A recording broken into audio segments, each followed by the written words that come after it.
एक बार की बात है। एक गांव में रामेश्वर नाम का एक साधारण किसान रहता था। वह मेहनती था, लेकिन उसकी फसल बार बार बर्बाद हो जाती थी।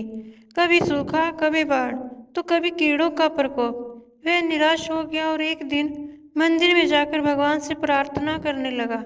हे भगवान, मैं इतना परिश्रम करता हूँ, फिर भी मेरी फसल क्यों बर्बाद हो जाती है? मेरी मेहनत का फल मुझे क्यों नहीं मिलता? आपकी योजना क्या है? रामेश्वर की यह पुकार सुनकर एक वृद्ध साधु उसके पास आए। उन्होंने मुस्कुराते हुए कहा, बेटा, क्या तुम सच में भगवान की पूरी योजना को समझना चाहते हो? रामेश्वर ने झट से हाँ कर दी। तब साधु बोले, अच्छा, तो कल सुबह सूरज उगने से पहले तुम मेरे साथ चलना। मैं तुम्हें भगवान की योजना दिखाऊंगा। अगली सुबह रामेश्वर साधु के साथ जंगल की ओर चल पड़ा। रास्ते में उन्होंने देखा कि एक बूढ़ा लकड़हारा जंगल में लकड़ियां काट रहा था। उसके कपड़े फटे थे, शरीर कमजोर था, लेकिन फिर भी वह मेहनत कर रहा था। साधु ने कहा, भगवान ने इसकी गरीबी की योजना बनाई है, लेकिन यह व्यक्ति फिर भी मेहनत कर रहा है। आगे बढ़ते हुए उन्होंने देखा कि एक व्यापारी अपनी बैलगाड़ी पर भारी सामान लादे जा रहा था। अचानक एक बड़ा पत्थर रास्ते में आ गया और उसकी गाड़ी का पहिया टूट गया। व्यापारी गुस्से में आकाश की ओर देखकर चिल्लाया, भगवान, यह क्या अन्याय है? साधु मुस्कुराए और बोले, अगर इस व्यापारी को अभी रोका नहीं जाता तो कुछ ही दूर आगे उसकी गाड़ी एक गहरी खाई में गिर जाती। जो इसे नुकसान लग रहा है, वही इसकी रक्षा भी कर रहा है। रामेश्वर यह सुनकर चौंक गया। साधु ने उसे और भी कई घटनाएं दिखाई जहां लोग भगवान की योजना को समझ नहीं पा रहे थे, लेकिन बाद में उन्हें एहसास हुआ कि जो हुआ वह उनके भले के लिए था। अंत में साधु ने कहा, भगवान की योजना को तुरंत समझना कठिन है, लेकिन जब समय बीतता है तो हमें पता चलता है कि सब कुछ किसी न किसी कारण से ही हुआ था।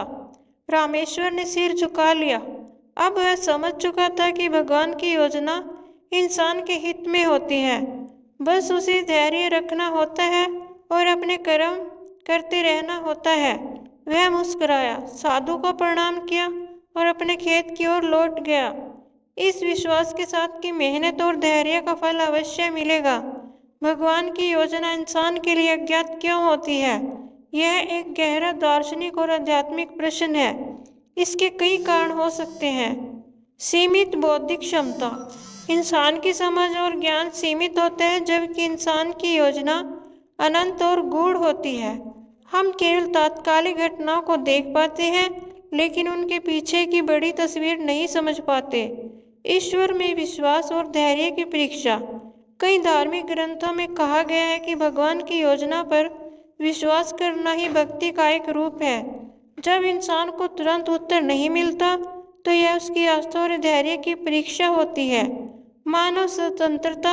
यदि इंसान को पहले से भगवान की पूरी योजना का पता चल जाए तो वह अपने निर्णयों में स्वतंत्र नहीं रहेगा।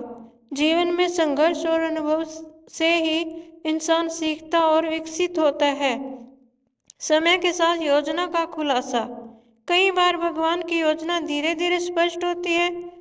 जब हम पीछे मुड़कर देखते हैं तो हमें एहसास होता है कि जो कुछ हुआ उसमें एक गहरा उद्देश्य था। अहंकार और मोह। मानव स्वभाव अहंकार और मोह से भरा होता है। हम अपने हितों और इच्छाओं के अनुसार सोचना पसंद करते हैं, जबकि भगवान की योजना संपूर्ण सृष्टि के लिए होती है। अगर हम भगवान की योजना को पूरी तरह से समझ भी लें तो शायद हम उसे स्वीकार करने के लिए तैयार न हो।